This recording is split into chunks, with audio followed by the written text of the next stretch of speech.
सरकार की सख्ती के बाद अब इंडिगो का बयान सामने आ गया। देखिए, इंडिगो ने ऑपरेशन सामान्य होने का दावा कर दिया है। इसी को लेकर अब इंडिगो को लेकर यह बड़ी खबर है, क्योंकि लोग बेहद परेशान थे। ऐसे में इंडिगो की करीब 220 फ्लाइट्स अब कम हो जाएंगी, यानी 10% फ्लाइट्स में अब कटौती होगी। ऐसे में 1900 फ्लाइट्स उड़ान भरेंगी, ये इंडिगो का कहना है।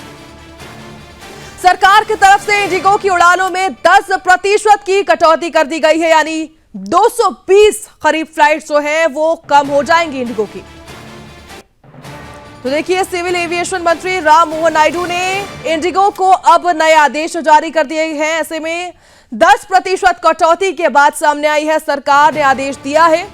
इसके आदेश के तहत भारत की सबसे बड़ी एयरलाइन कंपनी इंडिगो को अपने ऑपरेशन में 10% की कटौती करने को कह दिया गया है।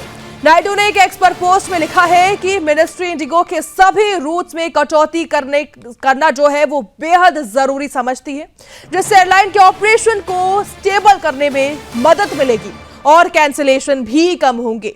उन्होंने आगे कहा कि 10% की कटौती का ऑर्डर दिया गया है। इसके पालन करते हुए इंडिगो पहले की तरह अपने सभी डेस्टिनेशन को कवर करती रहेगी। तो इन पाबंदियों की वजह से इंडिगो हर दिन लगभग 220 फ्लाइट्स अब कम कर देगी। एयरलाइन को अपने विंटर शेड्यूल के हिस्से के तौर पर पहले एविएशन जो सेक्टर है उसके रेगुलेटर ने हर दिन 2145 फ्लाइट्स उड़ानों की इजाजत दी थी। एविएशन मिनिस्ट्री द्वारा इंडिगो के chief executive officer Peter Elbers को बुलाने के तुरंत बाद कटौती का ऑर्डर जारी किया गया है। नायडू ने कहा है कि एल्बर्स ने मंत्रालय के अधिकारियों के सामने पेश होकर कंफर्म किया है कि फ्लाइट्स का 100% रिफंड होना था, जो अब पूरा हो गया है। उन्होंने साथ ही आगे कहा है कि बाकी रिफंड और बैगेज